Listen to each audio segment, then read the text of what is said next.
if you doubt it, it goes all the way back to 1945.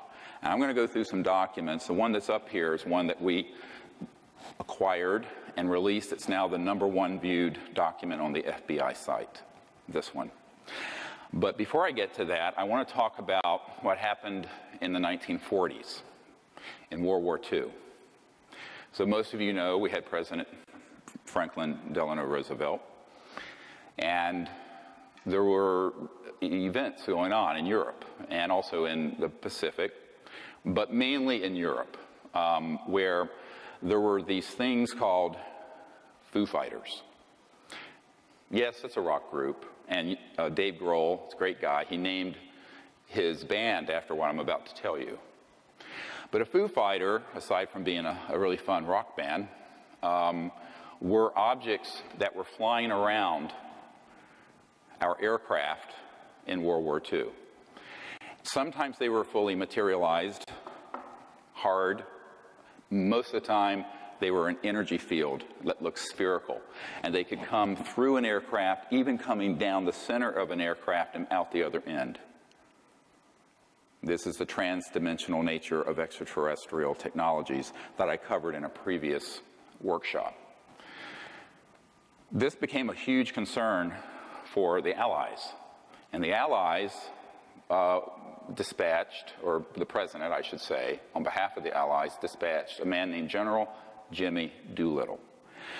Now, how do I know this? Because his nephew is a dear friend of mine, Dr. John Altshuler.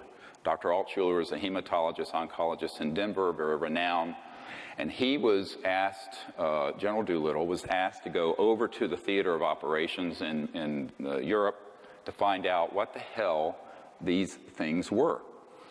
Now, the word Foo Fighters come from sort of French and German faux, for fire, because they were these fiery, had a luminous corona around them. And, but they would disrupt electromagnetic signals. They would have effects on the gravity around an aircraft and other things such as guidance systems, compasses, and what have you. And so we thought, the Americans and British thought it was a secret Nazi weapon. And we found out through our spies that the Germans thought it was a secret Allied weapon. And of course it was neither. So General Doolittle went over and investigated this and came back to the White House and reported back to President Roosevelt and said, "Sir, these are interplanetary vehicles," I'm quoting. And so began the modern era of a serious concern from the national security level about UFOs. You can argue it went back to the airship scare of 1890s, late 1890s, where there were massive crafts seen off the coast of California, but there wasn't that much official concern at that point. It was sort of an enigma.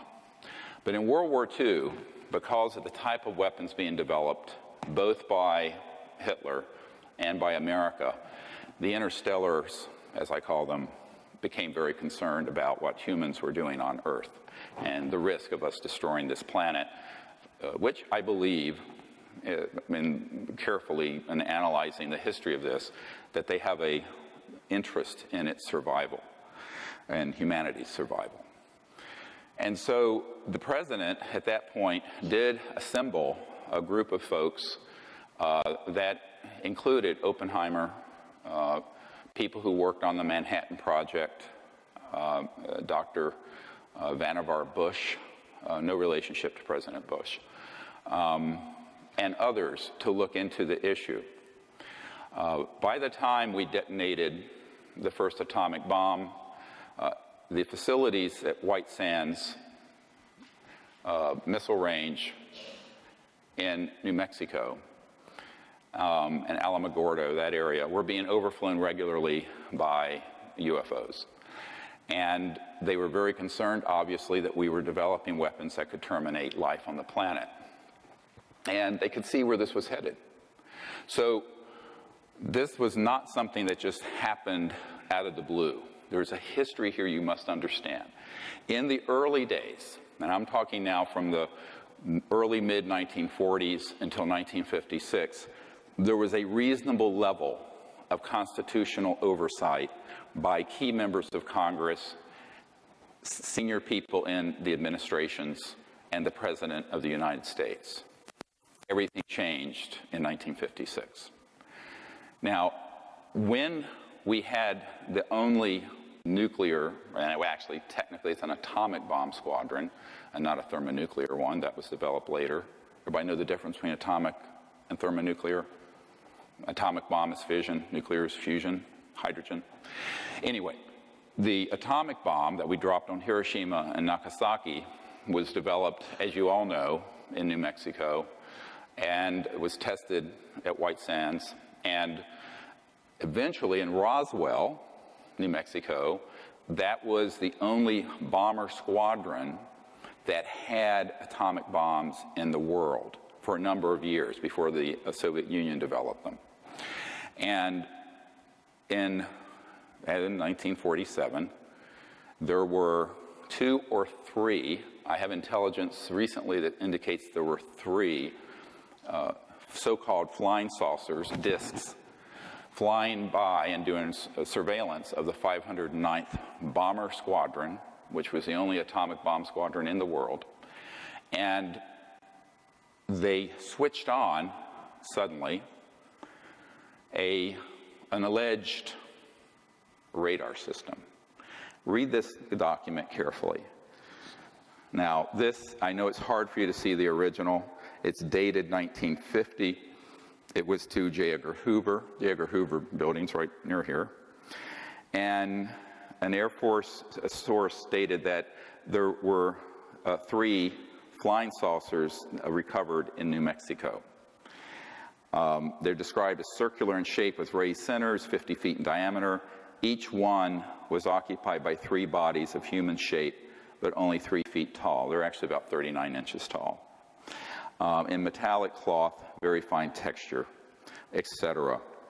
And it says that the saucers were found in New Mexico due to the fact that the government has a very high-powered radar set up in that area, and it's believed the radar interferes with the controlling mechanism of the saucers. This is a little bit anthropocentric and childish, because if you can go interstellar, you can handle a radar system.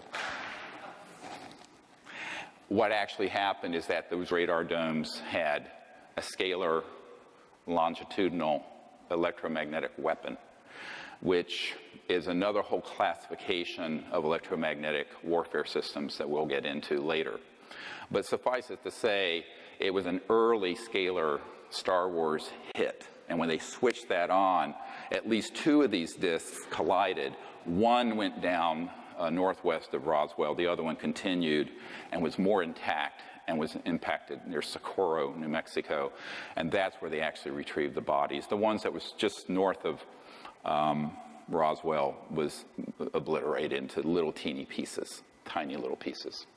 Where they did retrieve, and we have Disclosure Project witnesses who have testified to this, who have personally seen what looks like almost hieroglyphic writing on some of the little parts that were retrieved. And I know I've seen these, and it's very interesting because it's reminiscent of the ancient Egyptian hieroglyphics, but not quite the same.